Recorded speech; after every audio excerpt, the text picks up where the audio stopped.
Bonjour à tous, alors aujourd'hui dans cette vidéo, je vais vous expliquer un petit peu comment fonctionne le corps humain et l'analogie qu'on a bien sûr entre le corps humain et un instrument de musique puisque le corps humain est un véritable instrument de musique et un instrument vibratoire. Sur un instrument de musique comme celui-ci, c'est un violon, nous avons 4 cordes et le corps humain a également 4 corps qu'on appelle aussi 4 cordes qui sont la corde physique, ensuite la corde énergétique, ensuite émotionnelle, et puis en dernier la corde mentale. Nous avons donc 2 cordes graves mélangées entre le féminin et le masculin, et 2 cordes aiguës mélangées aussi entre le féminin et masculin, puisque le physique est associé au masculin, l'énergétique est associé au féminin, l'émotionnel est une corde féminine, et pour finir, la corde mentale est une corde masculine. Au niveau du corps humain, c'est exactement la même chose. Nous avons 4 couches, donc 4 cordes, donc dans l'ordre, énergétique, physique, mentale, et puis émotionnel pour terminer.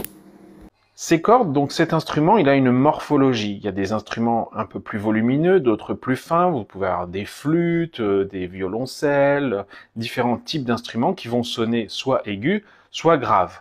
C'est la fréquence de résonance naturelle de l'instrument tel qu'il est constitué. Eh bien, c'est la même chose sur le corps humain. Le corps humain a sa fréquence de résonance naturelle. Et cette fréquence, elle est soit grave, soit aiguë. Sur un instrument, ça va être en fait l'ensemble de toutes les cordes qu'on va jouer ensemble. Si par exemple je joue toutes les cordes ensemble, je vais produire un seul son. Donc, enfin, c'est 4 sons, mais qui sont mélangés. Ça va faire ça. Donc là, je n'ai appuyé sur aucune des notes, donc j'ai vraiment les cordes naturelles telles qu'elles sont accordées sur l'instrument de musique. Et selon la morphologie de l'instrument de musique et de la tension des différentes cordes, j'ai une note globale qui sort, et ça, c'est ce qu'on appelle la fréquence naturelle, la fréquence de résonance naturelle de l'instrument. Ensuite, vous avez ici les chevalets qui permettent d'accorder ces différentes cordes, parce que le corps, comme l'instrument, peut se désaccorder.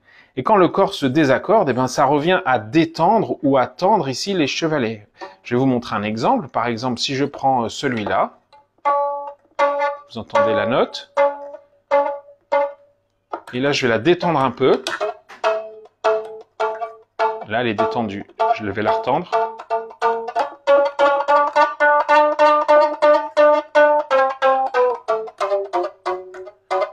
Voilà, donc je peux agir maintenant sur une corde.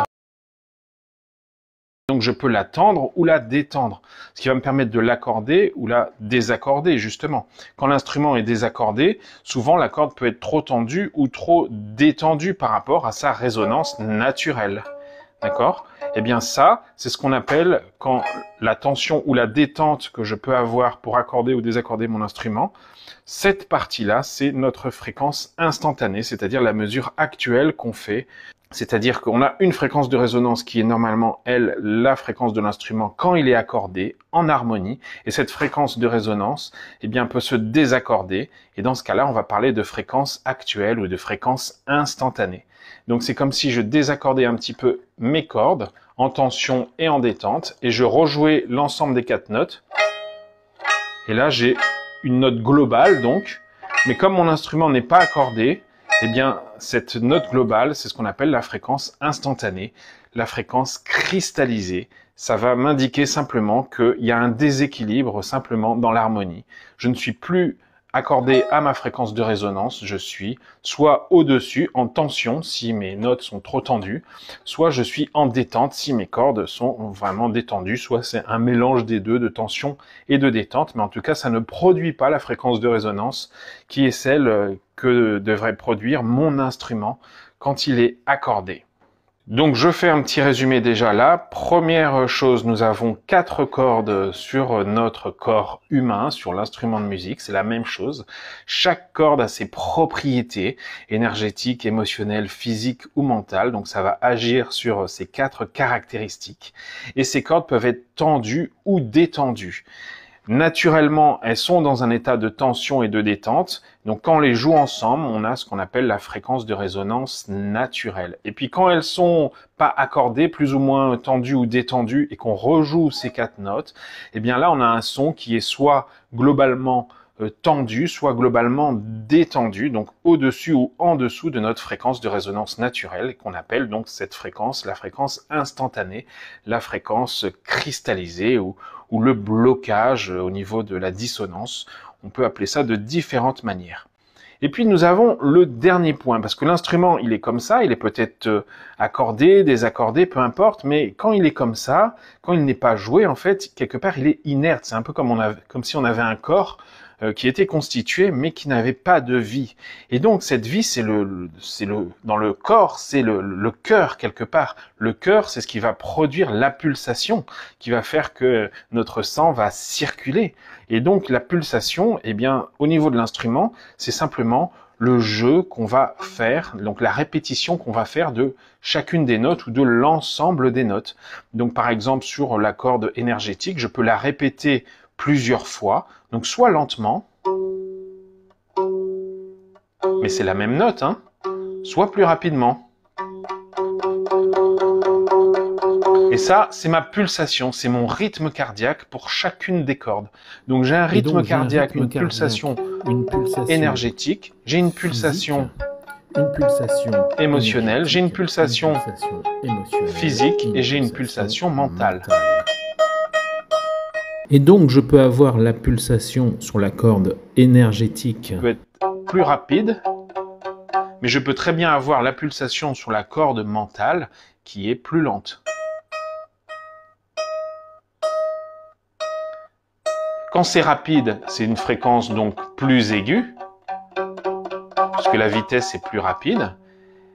Et quand la répétition est plus lente, c'est une fréquence plus grave. Donc je peux avoir une pulsation de la même façon, plus aiguë, donc plus rapide, ou plus grave, plus lente. Et de la même façon que la fréquence de résonance globale, eh bien, j'ai une pulsation globale qui est la moyenne de mes quatre notes jouées ensemble. Donc si je joue rapidement là, si je joue plus lentement celle-là, si je joue celle-là au milieu, voilà. Chacune des notes a une pulsation. Quand je fais la moyenne de tout ça, eh bien j'ai une pulsation globale de la même façon qui est une pulsation de référence déjà. Donc est-ce que ma pulsation de référence est grave, aiguë, c'est-à-dire lente ou rapide? Et puis après, selon que je sois désaccordé ou pas au niveau de ma pulsation énergétique, émotionnelle, physique, mentale, eh bien, j'ai aussi la moyenne de ce désaccordage de pulsation. Hein, quand je fais la moyenne des 4 pulsations, eh bien, j'obtiens aussi une moyenne instantanée, exactement comme la fréquence de résonance instantanée, qui est ma pulsation instantanée. Donc, j'ai mon 3e paramètre qui est ma pulsation de référence en harmonie, ma pulsation naturelle donc, et puis j'ai une autre pulsation qui est la pulsation qu'on mesure. Et ça signifie que, exactement comme le rythme cardiaque, qu'à ce moment-là, eh bien, mon rythme cardiaque est beaucoup plus élevé que la normale, ou alors, à l'inverse, beaucoup plus détendu, beaucoup plus en dessous que la normale. Et dans ce cas-là, mon objectif, eh bien, c'est de rétablir ma pulsation naturelle, de me rapprocher, encore une fois, le plus possible de ma pulsation naturelle. Donc, je vais vous rappeler maintenant, eh bien, ce qu'on a vu. Ces 4 cordes, eh bien, elles peuvent être tendues ou détendues. Quand on les joue ensemble et qu'elles sont accordées, nous avons notre fréquence de résonance naturelle, la note globale qui est générée est la fréquence de résonance naturelle. Et quand elles sont plus ou moins tendues ou détendues, la note globale qui est générée du coup est désaccordée et c'est ce qu'on appelle la fréquence instantanée. Et le dernier paramètre important, eh bien c'est la pulsation. La pulsation, c'est quand on met en vivant en fait cet instrument, le fait de jouer, là on produit les sons, c'est exactement comme le battement du cœur. On a la pulsation cardiaque de l'instrument de musique. C'est un petit peu la vitesse de résonance parce qu'on peut avoir un instrument qui est parfaitement accordé, donc les 4 cordes sont parfaitement accordées, mais avoir une pulsation plus rapide, tout simplement parce que je vais jouer plus vite, même si je suis en accord, que la normale qui devrait être peut-être un peu plus lentement ou inversement. Comme je peux avoir un instrument qui est totalement désaccordé, mais avoir une pulsation qui joue exactement à la bonne vitesse. Dans tous les cas, eh bien, il faut que tous ces éléments soient en accord, c'est-à-dire que mes cordes soient accordées exactement à la bonne fréquence, mais aussi que ma pulsation, eh bien, joue exactement à la bonne vitesse. Voilà, vous savez tout sur l'instrument et le corps. Maintenant, il n'y a plus qu'à mettre en application.